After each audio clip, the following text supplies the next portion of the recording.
But Dave, the spicy thing I wanted to get into is the NBA as a whole. James Harden was the trade name that everyone was talking about. Oh, Yep. when is James Harden going to get traded? When is James Harden going to get traded? Now we're kind of in all right, who's the next guy? I know a lot of people will want to throw out the first name that I'm just going to mention, get it out the way, even though we've been talking about him for a while too. So we've got some names listed. We're going to kind of go through whether or not some of these guys, some are up at the end of the year. There's a couple guys that either have 2 years, 3 years left on their contract. The first one we are going to do is Bradley Beal, because I feel like everyone's just going to turn from James Harden, Dave, and go right back to where we used to be. Bradley Beal being traded. Bradley Beal on a bad Washington team. Wow, that story's changed in the last year. Yet again, like, this is something to where everyone else is like, hey, when are you going to trade him? And Washington goes, yeah, not right now. We're not doing it. Like, does this eventually change, or do you believe Washington when they say, no, we're keeping Bradley Beal, we're building around him? Dude. You know, I think that Washington is going to do what's best for Washington, and there's no way they're going to get fair value for Bradley Beal. If James Harden got 4 first-rounders, 4 swaps, and a young star, effectively, in Karras, or a potential star in Karras, Bradley Beal is worth just about, I would knock off, just about as much. You know, I would probably knock off, you know, it might be 3 and 3 instead of 4 and 4. He's on a better contract, and he is younger. He is a phenomenal scorer, and he comes with way less of a fucking headache. So I think Beal can kind of jump on that standard, and Washington can be like, if you want him, it's going to take 3 firsts, 3 swaps, and young talent coming back to us. They have a point guard in Russell Westbrook, who everybody fucking hates, except his teammates, because he's apparently a good guy. Good locker room guy. It's okay to be a good teammate, but be hated by the majority of fans. Like, that's okay. Yeah, I'm cool with him. I will continue to be a Russ defender. I never really had a problem with him. I understand people get mad because of his play style and the lack of results at the end of the day. But some players don't play winning basketball, you know, and you just have to accept that. He's very fun to watch. He's very good at what he does, but at the end of the day, it's not going to help you out too much in the win-loss category when you have a head coach who has the melon the size of a fucking peanut. You know, Scotty Brooks is the problem here in Washington. If we're being honest, people, don't trade Bradley Beal. Fire Scott Brooks. Yeah, I agree with you. Like, I do not think Bradley Beal gets traded anytime soon. I don't even think he's on the market. The only thing I can think of, and this is me looking down the line, if Bradley Beal is going to be traded, it'll have to be maybe 2 years? 2 years from now? Maybe next year, but I'm thinking more 2 years, because a trade that I'm thinking about that I haven't even worked up, I was just looking, is if the Bucks are a team that either Drew didn't work out, or if they're one guy that we've always talked about is like, eventually are they going to get to the point where they're like, well, fuck it, we got, like, Chris Midd's the problem here. And we've talked about them moving on from Chris Midd in the future. Is the problem on this team, guys. What? Mr. 50-40-90 is the problem on this team, guys. Like, I get it. He's had some rough playoff goes, but he's not Eric Bledsoe bad. Like, there's a difference between Drew Holiday's defense out there and Eric Bledsoe's performances, and I have 100% confidence in Drew taking forward excellent performances. If we're talking Chris Midd versus what Bradley Beal could add to this team, I'm probably still leaning with Chris Midd, because Chris Midd at least has shown he will play defense. Bradley Beal doesn't have any shit about that side of the ball for 2 years now. I'm not saying he can't turn it on, but at some point he will be tested, and we'll have to see it. So I think Chris Midd, he is the Celtic destroyer on the upside. It's always someone good on your team to have when you got to go up against Celtics in the playoffs every year. Someone who averages just phenomenal numbers against them. I would love to see a team like, oh no, here we go. The Raptors. Oh no. I would love to see the team like the Raptors. Okay. Take another swing at a star. They got Kawhi. It worked out great. Yes, they traded DeMar DeRozan. So sad. But I would love to see them try to go out and get Bradley Beal. I think he's someone who, again, Pascal Siakam's on the uprising. They really need a center, but I don't even give a shit about that. They got Boucher out there doing great. I want to just keep calling him Rick Bucher like we were doing in the watch along. Rick Bucher. Rick Bucher out there putting up phenomenal numbers, but he won't get to start at center for some god awful reason. Question is, what are you giving up then if you're probably OG, Norm Powell, couple firsts, and by a couple I mean 3 firsts, and pick swaps. Yeah, so with Norm Powell and OG, they would still have to add about $10.2 million to the deal. What's in the fucking contract books? What we got to work with here? Let's get so Lowry's the big one because if you don't do it this year, Lowry may be gone. We're also going to talk about him later. Pascal Siakam, I don't think is in the deal. No, Fred VanVleet dad mode is not in the deal. Can't move on from dad mode. After that, your next biggest contract is the Bane train at $7 million next year. Yeah, he's worthless. He's not even. He got bent. You might have to give up another first-round pick on top of Bradley Beal's value just to move Aaron Baines, though. So, it looks like the return that you'd be looking at to get a Bradley Beal to make the contracts work is a Norm Powell, a Aaron Baines on the last year of his deal, OG and a newbie, who again he fits into right now. He'd be a poison pill, but next year it would just be the first year of his extension because he just got that. Remember, and then the Stanimal if he accepts his player option, or no, he had that before this year because I forgot. Even then, that's a recently signed, so that would not be a problem. Yeah, that would work. Cool. That would totally work. Those 4. So those 3 guys plus 3 firsts and 3 pick swaps, unrestricted, would do it for Beal.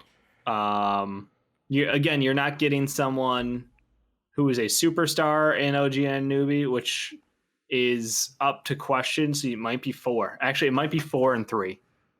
Might be 4 first-round picks, 3 pick swaps. What do you think about that, Ricky? How do you think value-wise? I'm struggling here because I love OG, and I don't want to overrate him because of my love, so maybe I'm swinging too far the other way. I think OG's the best thing you're getting in here. Norm Powell's a good player, but he's a good player. The only thing fit-wise, I feel like for this Wizards team then at that point is, and yet again, timeline. See it however you want. And more players at the wing position is never a bad thing. But then it's like you have basically at the 3 and 4, here are the players you have. OG. Bertrands is still on this team, so he's probably at the 4. Rui Hachimura. Denny Avdia, who's a wing. It's like... this may not be a problem just because of the word you love to use, Dave, the R word, rotations. And if you had a coach that actually knew how to use them, maybe it works out. You can use Rui as a small ball 5. Obviously, this year it doesn't even fucking matter because you lost Thomas Bryant for the year. So whatever at that point. But I do think that having OG, someone who can cover the 2, he can play the 3, he can play the 4, he can defend 5s.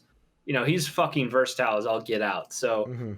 I think that adding someone with his amazing defensive prowess and his ability to grow on the offensive end, I would love that. Norm Powell, instant plug and play at the 2 for them right at the gates. I think that could work out. I think it really could. And I think it makes, I guess that's the other question. Does it make the Raptors a contender for the playoffs? I think it makes them better, but Lowry, VanVleet, Beal, C-Scam, Crispy. I think here's the question you got to ask yourself, and this is the same thing that goes with the Bucks, is Bradley Beal going to give the same thing to a team that Kawhi Leonard gave to the Raptors? Where, with the Bucks, the thing I was going to throw in with them, and I know Eric said in Twitch chat, they have Holiday, Giannis, and Middleton. Well, if this trade was being done next year, Middleton would be going to Washington. In that deal in my mind. And then it would be Holiday, Giannis, and Beal, who are your 3 there.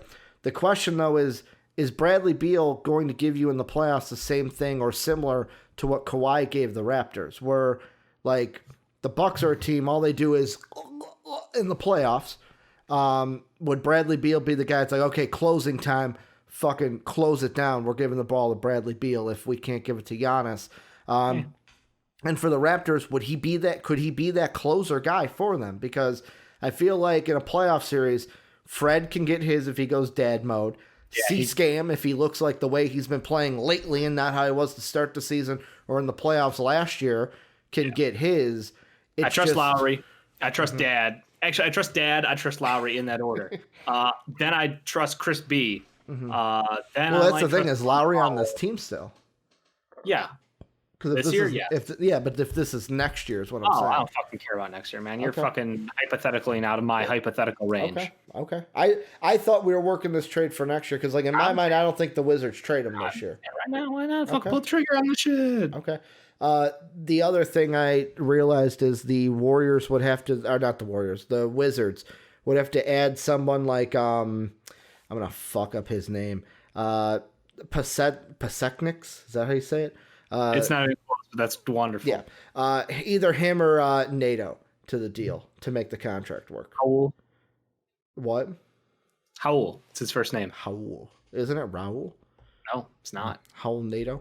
But yeah, they would have to add one of them to the deal Jake. to make it work. Jake knows how to say it. But the next guy we'll look at, All-Star, Kyle Lowry. Does he get moved Does he get moved this year because... Dave has it right. Does he get moved this year because the one thing we've always talked about with good old Kyle Lowry is that he's a free agent next year and he could be on his way out of Tampa Bay. The thick booty. That's what we've always talked about with Kyle Lowry. The thick booty. He got that cake. He eats for days. I know Bulls fans are like, it's either Lonzo Ball or Kyle Lowry that Bulls fans want. Hardcore targeting either one of those. We're like, please God, send us a point guard. Do you think a team takes a stab at Kyle Lowry? I think teams are asking. I don't think the Raptors are moving on from him. Yeah, I don't. I think he's one of those guys who's gonna get a I hate using the term because he's not that old, but a Kobe-esque contract at the end of his, at the end of this year. It'll be the because he's 34. We appreciate what you've done. You are a Raptor Hall of Famer. You're a lifer up here. We'd love to have you here until you actually decide to wrap it up, and that's rare. But Kyle Lowry is also like a very high character guy. He loves the city. He loves the people. He loves the fans. So I could see him sticking around in Toronto on like a 3-year deal for like a downscaling, like maybe a 2019-18 or something along those lines. Yeah. But it does feel like my heart tells me he should stay, but the businessman in me is like, you should sell this motherfucker while he still has value. I mean, that's really the question. Like the Raptors, it's going to play into, number one, how the rest of their season goes. Because right now, record-wise, I think they're still... They're on the upcline, Ricky. Yeah, they're on the upcline, but it's just one of those where it's like... How is it going to pan out? Because right now they're still 2-8. This season is we've talked about already how this season's going to be the weirdest season in NBA history because of the COVID cases and how close everyone is. Like, let's take a little gander here. That basically, Dave, they are 2-8. They've played 10 games. The last team in the playoffs right now in the East is 6-6. Yeah, that's the 4 wins gets them into the playoffs. Really, 100%, 2 losses too, because they have only 2 more losses but 4 less wins. Also, Charlotte's played 2 more games. But I was gonna say there's 2 games or 3 games not happening today, right? Yeah, and one got posted. I think the Suns Pistons this weekend. I think it was on Saturday. Yeah, they continually will push games out because it won't happen. So there'll be a pause. Yeah, like the Celtics, I guess, are coming back on Friday. We don't even know for sure, but that's the thing. How's the rest of the season going to go for the Raptors? Are they going to get to a point where they're like, well, we either go for the playoffs and get an 8 seed, which I think they will do. I think they can climb higher than 8. I think if we're playing, and I know this is not today's episode, but if we're playing Oakley or Folkley with playoff pictures as of today, January 14th at 6:17 p.m. Central Time, no one believes the Orlando Magic are going to be in the playoffs come the end of the year, right? Well, it depends. Do they trade? I'll throw this name out there because he's on our list. Do they trade Aaron Gordon this year? Doesn't fucking matter. I think with Aaron Gordon and this team, I think they can still make the playoffs as the 8th seed. I think they could even make the play-in tournament, which anything can happen in the play-in tournament, Dave.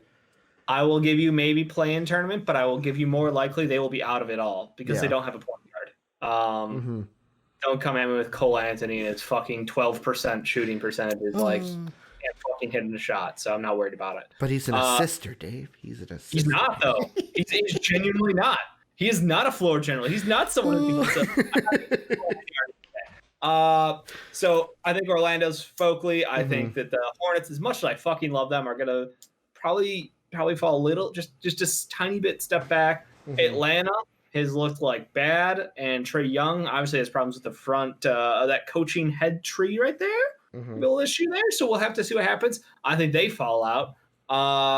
So I think there's 3 spots open effectively in the playoffs. I think we'll see as the season goes on.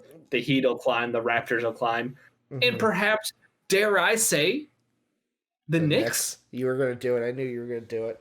When you're playing your 2 best players 40 minutes a night, you're going to win for regular season games. You know what else is going to happen? You're going to blow out some fucking knees. You know what I fucking like? You know what blows my mind with New York fans? I want to hit New York fans with did you even watch the 2000s Bulls? The late 2000s Bulls? Because they're like, wow, we're so good defensively. It's like, no shit, you hired Tom Thibodeau. Yeah, I'm smiling, drinking, enjoying myself watching and going, I can't wait for the after effects of Tom Thibodeau's season to happen to you. What happens when reality comes crashing in and all of your young talent is broken. Yeah, like Nick's Josh. I don't even know if Nick's Josh is on that side. Nick's Josh can't even believe that you said that, Dave, that the Knicks are going to be possibly a playoff team. Again, when you play your best players 40 minutes a night, no one else is even playing like top players like 35. Yeah. So I'm sorry, that's extra wear and tear. Julius Randle, not used to it. RJ Barrett, not used to it. We will see what happens. That one's going to be interesting to see what happens. But yeah, I think there are 3 teams here who are probably out of the picture. I think the Raptors are very much in that picture. I think the Kyle Lowry conversation, if we're talking about another player who's tied to the Raptors who could decide Kyle Lowry's fate indirectly, we're looking at a center. We're looking at a tall boy coming down to Tampa Bay. Is it the guy that I'm thinking of, Andre Drummond? Yeah, it could be Andre Drummond. Like, he's the one out of this entire... Because, honestly, the list here that we have of all-stars, or all-stars because they've made one in their career, it's Lowry, Drummond, and DeRozan. Out of all 3 of those, I think Drummond's the most obvious to be traded this year. Drummond, that's their need. And again, you may not love Andre Drummond, but, he can play good basketball, and I think that he would be a massive help for them. He again, people want to shit on his effort levels at times. That's fine. You can do that. But he can block the fucking ball. He is a big, tall, strong boy who will rebound the living shit out of the ball. You guys will get more possessions. You'll get more touches. You'll get more turnovers. Embiid can score 40. That's great. In the 2 games he plays, Jake, because he will be hurt the rest of the series, so it doesn't even fucking matter. Why am I shitting on everybody today? Because you are. Weird. Either weird. Okay, watch.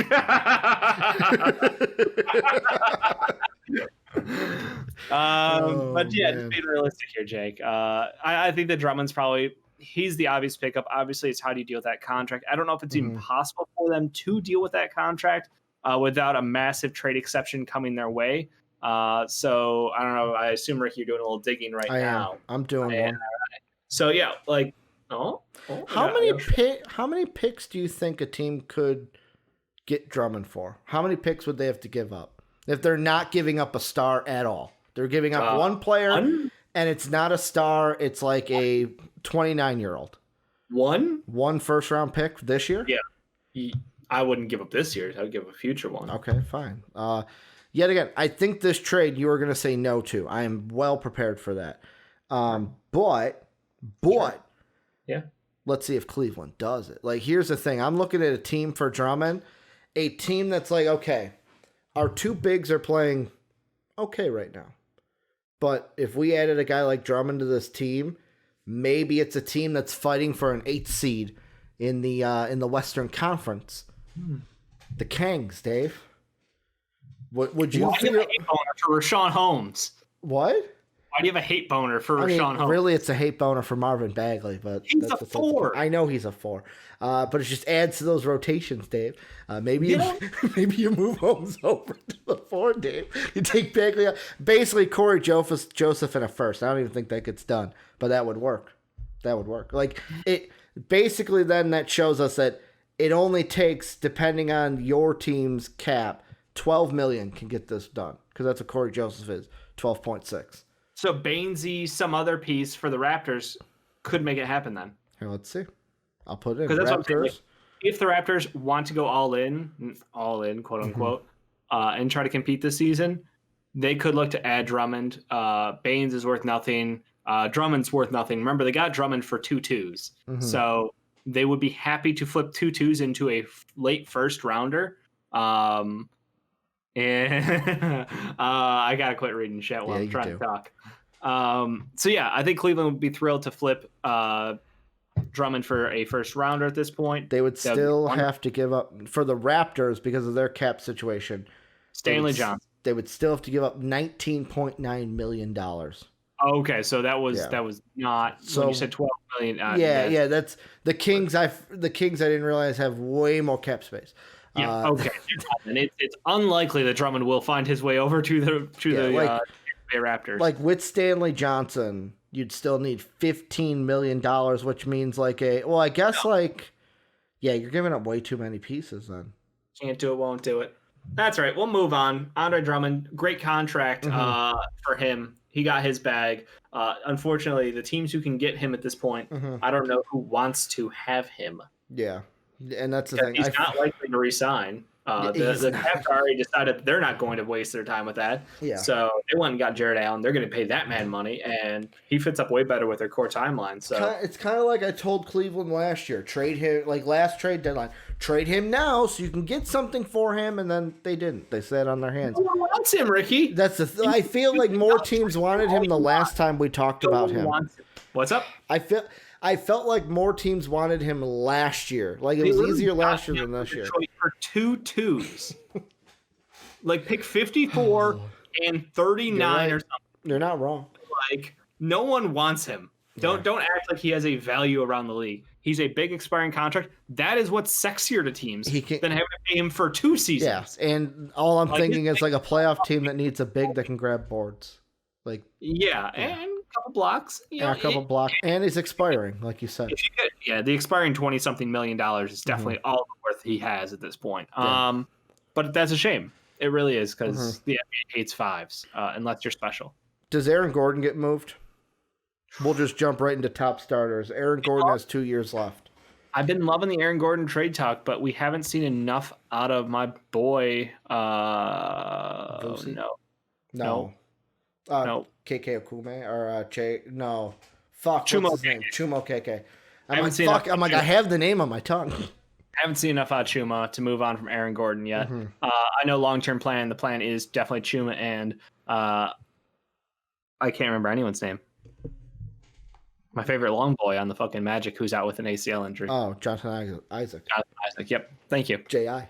I think that's the future plans. The problem is, both those guys, like, one's out with an injury. Chuma's obviously not shown he can handle a full-time role. So, like, I think you got to keep Aaron Gordon around a little bit longer. But if your team starts to lose games by the time the trade deadline comes up, I think he will be the hottest name on the trade deadline market because this is a Magic team, like I said, who has no point guard this season because Markelle Fultz is out. So they would be thrilled to move on from a piece like Gordon, who has another year of contract control next year, high-level contributor, good bouncy 4, has range, can defend multiple positions.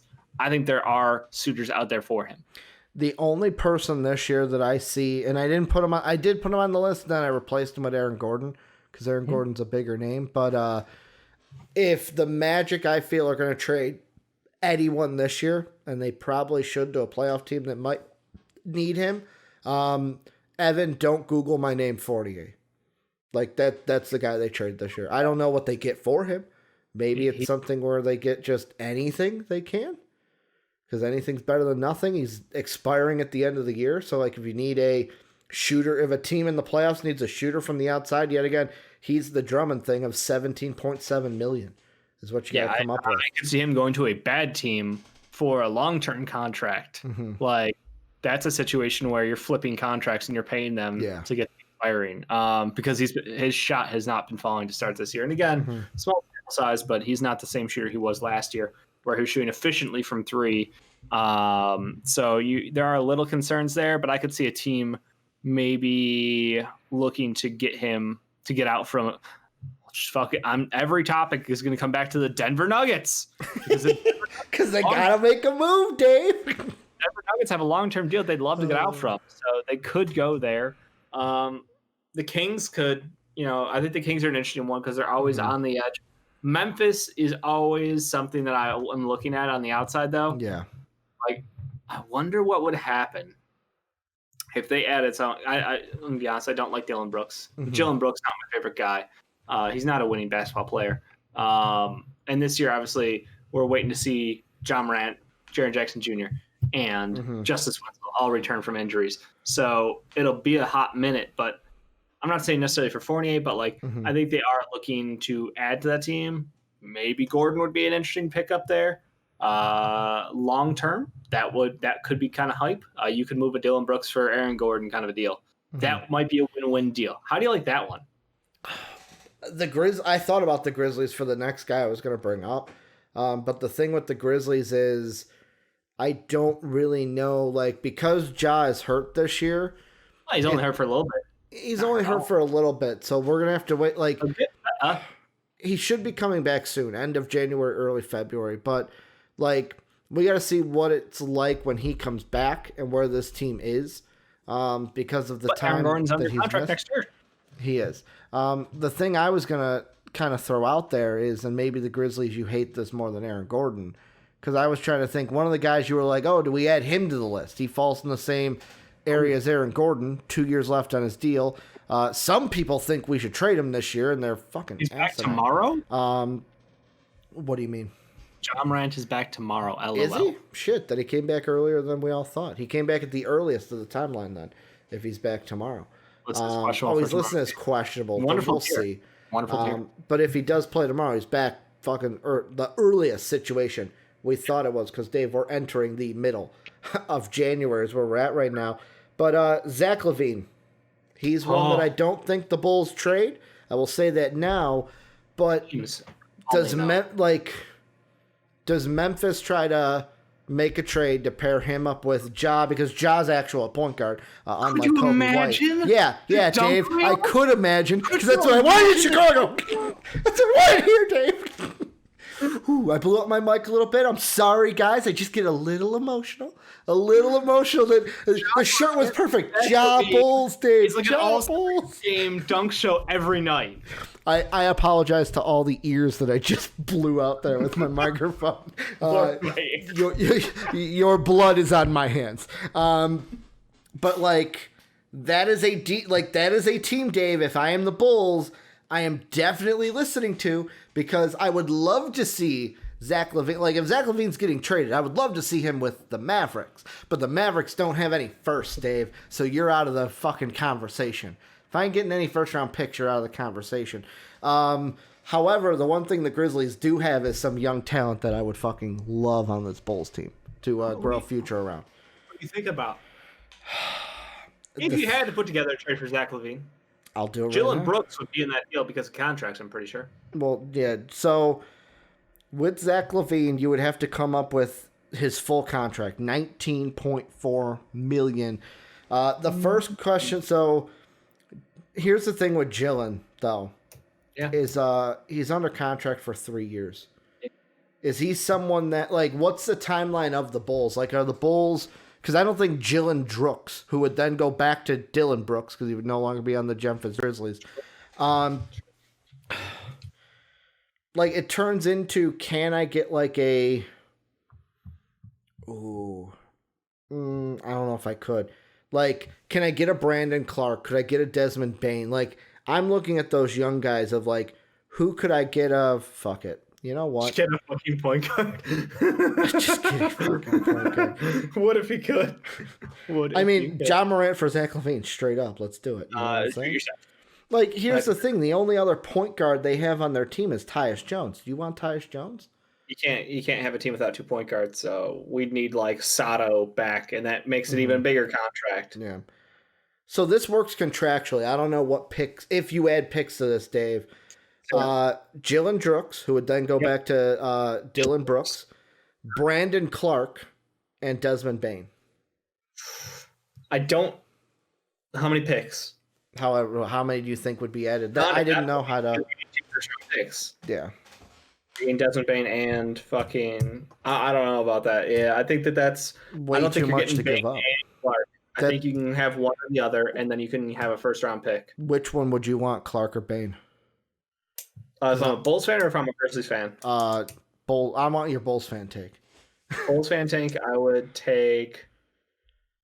It's tough. Bane would be good because I think upside. Brandon Clark. That's very good. That's what I'm thinking. But Jane and Jark on the Bulls would be so good. I just don't know if he gets the playing time because of Lowry marketing still being a bum ass on the Jazz team. But if let's say we do Brooks. If we do Brooks, Clark, and then this year's first, which is Utah's pick, then that would mean if we don't want to sign Lowry, we don't have to. We can flip Lowry then. Because then Brandon Clark will be the 4 of the future. You have my interest. Because then we can take Lowry market and flip him to, like, that's the next thing is if you're flipping then Zach to the Grizzlies and getting Brooks, Clark, and a first, where are you trading Lowry marketing? What team would want then Lowry? Because I think that happens because you get Brandon Clark. No, he would be Desmond Jane. That's right. He's going back to the Grizzlies. I forgot. So Dylan Brooks and Brandon Clark, they lose their J's because they're no longer on the Grizzlies. It's true. But then we get Jack Javine. Jack Javine, baby. I think it's a fun hypothetical to explore, and I do agree that does lead to a turning point of like talent. And I think we would look directly at the Pelicans, and we're like, "You got Alonzo, we got a 4 who can face the floor." Dave, you brought him up. We'll just bring him in right here. Does Lonzo get traded this year, or does he hit free agency? Because he's on our list. Free agency. I don't think they pull the trigger because this team is struggling right now. They are stuck in the middle. They're still they've been missing out on talent. But B, I think they don't quite have their core figured out. I think they know it's Zion. I think they know it is BI because BI is the best player on the team. I don't think that Lonzo is a true point guard on this team, and it doesn't seem like he's thrived. With their new system. So I would look to see them getting someone else back there. I think Bledsoe, as much hate as you want to give him, has been doing okay. I don't really have any issues with Eric Bledsoe on this team right now. I know he's not the guy for the future and the timeline doesn't match, but like I think he can hold out until Kyra is ready to take over. So I think you look at Alonzo as a guy who's the odd man out. I don't think they trade him though. I think they look to do a sign-in trade in the offseason, or they just let him walk outright, which would be a shame for the second overall pick. I think sign-in trade is the right answer. But again, it depends where they're at. Come trade deadline, people get desperate. You could see a move happen. Yeah, and I'm trying to see like what team would need a point guard. Like I'm thinking like yet again playoff team like Chicago. Yeah, but it's like what do you give it? No. That's what I'm saying. Like Chicago, not but playoff starting point guard. Good point. Maybe that's my Lonzo. He actually plays like the 2 in their offense at times. Like he's not their lead point guard. It's a very interesting. Like I don't want to hit you with it if you watch, but like when I watch them, I see him as an off-ball guard. When I watch them, I know you do because of Zion. Like I'm not an idiot, but like. I do think that sometimes he looks like an off-ball guard, which it's not a bad thing. It's just he's not the same traditional point guard you want him to be, perhaps. The combination of Zoe and Kobe White could be interesting, though. Jake says Zoe and Kobe would actually be sick, though. I don't think about sick. I think interesting. I think Kobe is growing his passing game. He is trying to get better. He's working on it, and I'm excited for that. But I don't know if I think Lonzo would only help him. But again, that shakeup of our offense, losing Zach LaVine, transforming that into Jane and Jark, Brandon Clark, and Dylan Brooks out there. Like they're, I don't know if we're better today or tomorrow, but the additional pick plus whatever. What are we giving up in that deal though? Like, what are the Pelicans looking Lowry. for from the Bulls? Is it Lowry? Yeah. Let me see then with contract. It's one disappointment for another. One disappointment for another. In our floor spaces, so you got that going for you. Like it's the idea they're looking for the fucking golden goose who can pair with Zion Williamson. Mm-hmm. That is their ultimate goal. In the next 2 years, they need to find no picks Zion. added. Is it just a straight up? Because straight up works, but we don't see that in the NBA. What else would? What value wise do you think they're close? I think they're. The thing is, we might have to throw in a 2. That's what I was thinking. I was like, who's got to throw the 2 in? The Pelicans or the Bulls? We probably have to throw in the 2, unless Lowry keeps playing like a fucking monster when he gets back. You know what? That actually is ironic, Dave, because you know what I would do if I'm the Bulls? Huh. We have the Pelicans' second round pick this year. So I'd be like, here, you can have your pick back. It's kind of funny. We've got a swap with them, it says. It's like, here, you can have your pick back. We'll just give you the fucking second round. It says, via New Orleans, swap Chicago outgoing, is what it says. Okay. Basically, that was the thing I didn't know, is who would have to give up the first, or not the first, the second round pick in that. I think Lonzo has been more consistent than Lowry. It's very tough, Lowry. It's like a tongue twister for me. Better than Kyle Lowry and Lowry marketing. That's going to fucking be weird if that happens next year. No, probably not, but we'll see.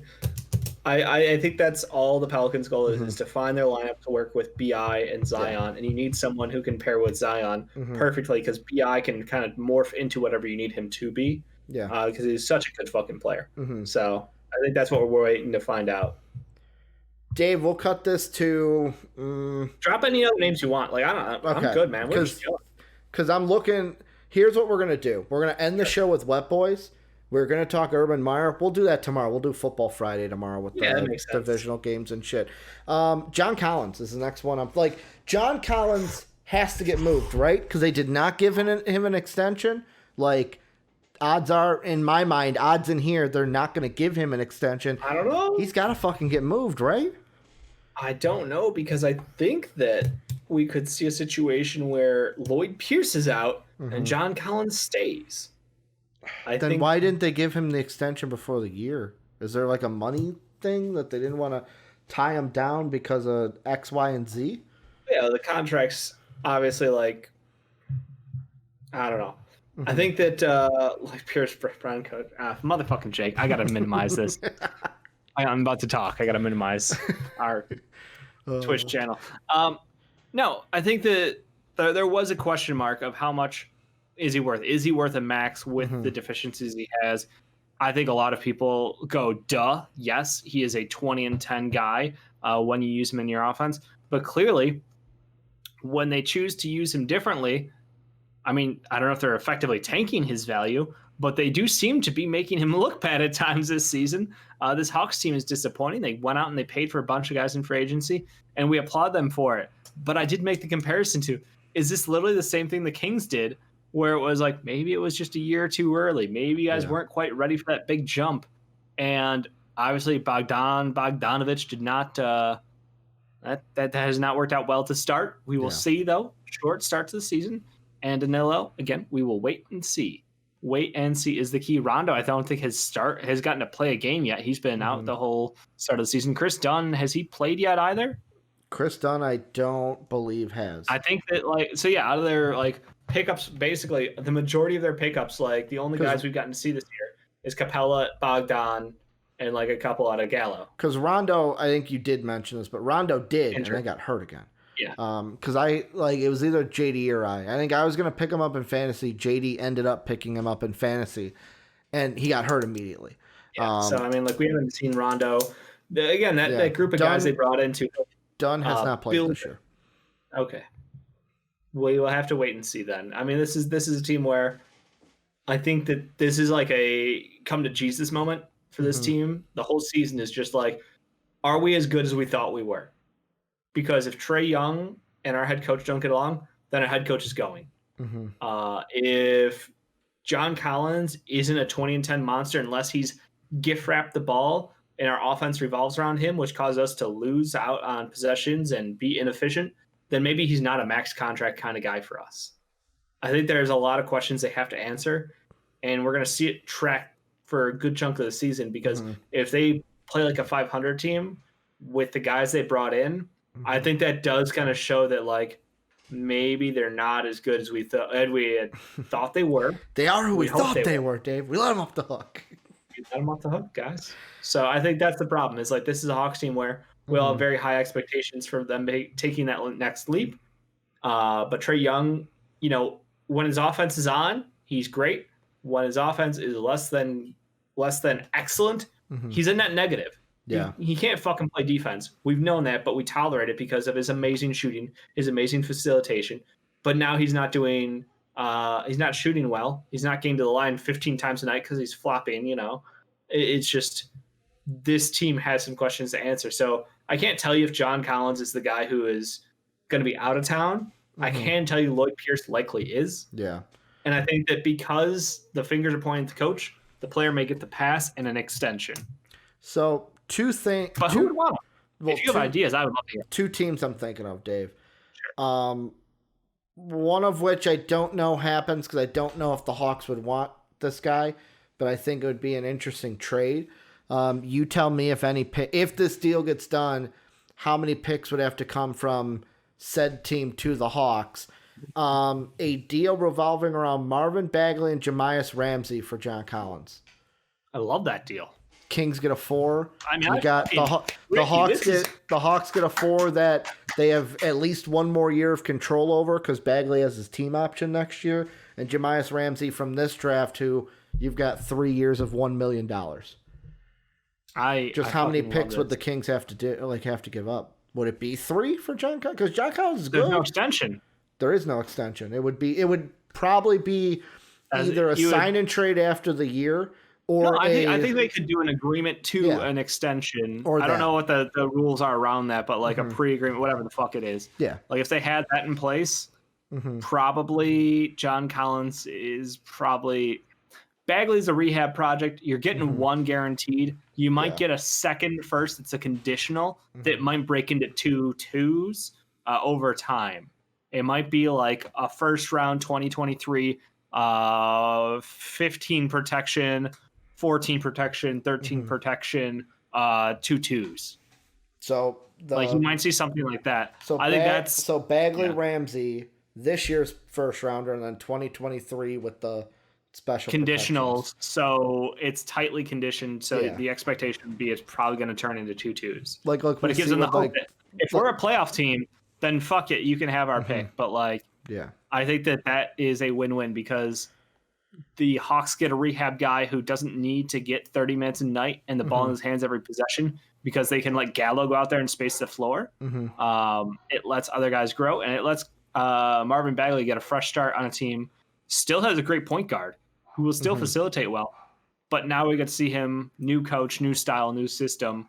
Can he thrive here? Or is he just a bad basketball player? Ramsey's someone who I just like as a player, so I'm always intrigued by that. The next team, Dave, this is one that I'm going to have to ask you help in. What players would this team give up?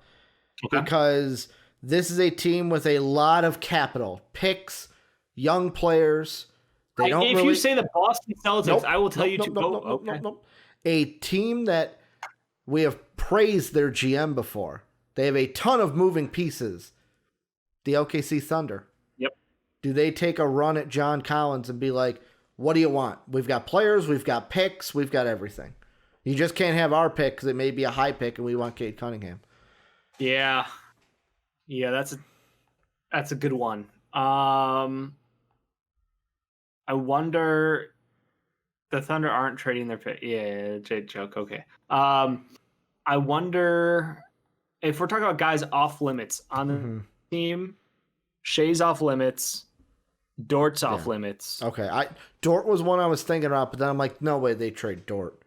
I think Dort's off limits. What about Darius Baisley? I think Baisley's good. I don't know if he's untouchable. I think that. What if let's return Al fucking Horford home? You know, like $27 million. Go ahead and have Horse Daddy. Likely it'll be like George Hill, Hamidou Diallo, who I fucking love. I don't know. They're not giving up Pokusevski. No. So maybe Teo Maledon, maybe Ty Jerome, Justin Jackson, all those guys are available. Josh Hall's available. I think the best player is probably George Hill, Hamidou, Teo Maledon. Like those are the kind of guys who would be available. Isaiah Roby even like. Let's see here. How about? I forgot they do have Trevor Ariza technically still on this team. They do. I always forget that. Is this too much for John Collins? George Hill, who's got 2 years left, so a year after this. Yeah, great contract. Yep. Hamidou has a year left. I think the team option was for this year, so he'd be expiring. And then Teo Maledon, obviously 3 years after this. He was drafted this last year. And then Miami's first-round pick. Because Miami's first-round pick will be a playoff pick. So it's like, you can have, like, we think. Do you honestly, I think that team picks it up. I know. Because the only other team I can think of is a team you've mentioned. I hate to bring them up again. The Raptors. The Denver Nuggets. No, the Raptors. It's way easier for them to get fucking John Collins than Andre Drummond. But does he really fix what they need? And do they need a pure center and not a? They need a defensive center. Jake, bring him home to Boston. They need a ball stopper at center, someone who can shot block and do all the dirty work. You said Hill, Teo, and Hamidou plus the Miami pick for John Collins. With an extension, obviously, it would be. Yeah, with an extension, I would probably pull the trigger on that one. I think that's a good deal for both teams. John Collins gives them someone who can contribute 20 and 10 effectively, and I think that this Thunder team would use him well. And then Hamidou is a fucking kid on the uprising. Like, he is a future stud. Maledon, we will see, but I think a lot of people like what he can do. He's already a good player. Can he become anything more than a bench point guard? Absolutely, I think he can be. George Hill, instant value. If you want to flip him same day for something, you could. You could look at a team just like the the Celtics. Pacers did with Karras, but not for. You could look at a team like the Celtics and be like, "How about? Would you like a genuine point guard who can shoot the ball? How about that? Would that be nice?" Yeah. They could tease them. They could look to move him back to the West. Whatever you want to do, but he's got instant value going somewhere because the whole point of George Hill's contract is he's movable. Yeah. He's getting somewhere. The only other team, like I said, Raptors, I don't think it's done. The Wizards, only because, like, yet again, and maybe I'm thinking off here, does John Collins help their defensive problem? Yes, right? No? Okay. That was my only thing of, like, does he help their defensive problem, or would that just create, like, a... You got Penny playing the 3. Where's your boy Rui going? Bench? Well, that would be the thing. Who would have to be involved in the deal to get John Collins? You moving Rui? I wouldn't, but like the Wizards, like would that even be a target the Wizards would want to go after? That's the thing. I think this is like the bottom of the barrel of the team. It leads into their, let's just score 150 a night plan. If you're keeping Thomas Bryant at center going forward, let's just add John Collins right next to him and say, fuck it, all the offense. It could be dirty. It could be absolutely dirty. But like, no, I don't think that Washington is a team who's targeting John Collins. I know they're pretty happy with their wing right now in Rui and Denny. The rest of the guys just kind of wait and see game. Yeah. The last 4 Denver guys who are starters, they're bottom of the barrel. First one, Blake Griffin. He does have 2 years with a player option. He goes nowhere. He's not proven dick this year. Okay. Yeah. Too much money to be moved. Next year's the year I put the Blake watch going. Next year Blake watch. I thought he was gonna come out the gates firing. He did not. He's still slow. Otto Porter Jr. Do the Bulls get a deal done, or does he walk away like Paul Gasol at the end of the year? Extend him. Why? How many games is he gonna play? Like that. Here's my only thing about Otto Porter. Does he play well? Yes. If he's gonna play the majority of the games, yes. But how many times do I have to be 5 games into the season? Well, his back is hurt again. Like, that's the only thing with Otto Porter. And yet again, that might be a reason why they don't get a deal done, because people are going to be like, yeah, it'd be great for me in the playoffs, but is he going to be there for me, or will he be sitting on the bench with a back injury? He's a high-grade Nick Batum. He is a high-grade Nick Batum with fucking lower back problems. I would have thought that would be a thing coming into 2021. Nick Batum Otto playing Porter, well. high-class Nick Batum. Yeah, Otto Porter, or not Otto Porter. Nick great. Batum playing well for the Clippers. Guy who hasn't played basketball in 2 years. Yeah. Remember when he's not good enough to play basketball? Just sitting there in fucking Now he's Charlotte. now he's on a championship contender, playing legit minutes and looking great. Tim Hardaway Jr. Yeah, no. Do the Mavs move on from him? Like, if there was a Zach LaVine deal or an Otto Porter deal for the Mavericks, maybe that would be a perfect person to move to the Bulls because he would be up at the end of the year. The only problem with the Mavericks is they don't have first round picks. So is that going to hurt their ability to make any deals? Yeah, and as much as I hate to say this, Tim Hardaway Jr. has played really well next to Luka. Yeah. So I think that he's a guy who they just look to retain on a lesser deal, hopefully going forward. I think right now he's getting paid a lot of money for what he is and what he's become on that roster. So I think he stays and resigns. Not the best player. They'd love to get an upgrade for him, but I just don't think there's one out there available that I'm aware of. The last one, Dave, and yet again, I'm putting the caveat on. He would have to play. He played better in the last game against the Pacers, but he would have to be playing a lot better consistently if the prettiest man in basketball, Kelly Oubre Jr., picks up his play this year. Could he be someone the Warriors look at and go, you know what, with the Clay injury, we didn't expect to be in this situation. We may be just trying to stay out of the playoffs so that we keep our pick and then it does not go to the Thunder. I got to look exactly where that protection is. 20, I believe? I think they got to stay above 20. No, below 20. They have to be below 20. Is it below 20? I think they keep their pick if it's 1 through 20 and 20 through 30 goes to the other team. Okay. But is Kelly Oubre Jr. somebody that they can... Yeah. That's one they do have the Minnesota pick, but like 2 picks in this... Oh, I'd rather have 2 picks in this class than 1 pick.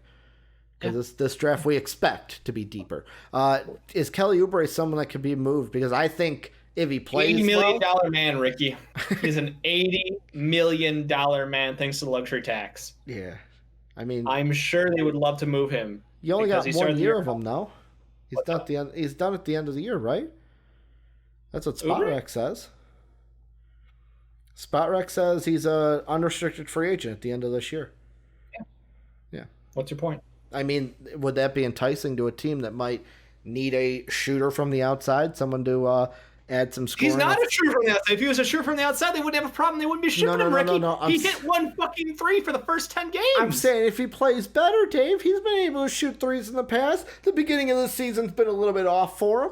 Maybe the move to Golden State shook him up a little bit. He's used to playing in Phoenix. You know how those Golden State rims are. They just notorious for hating shooters. Oh, wait, no. We've seen the 2 generational shooters playing at Golden State, Ricky. Come on.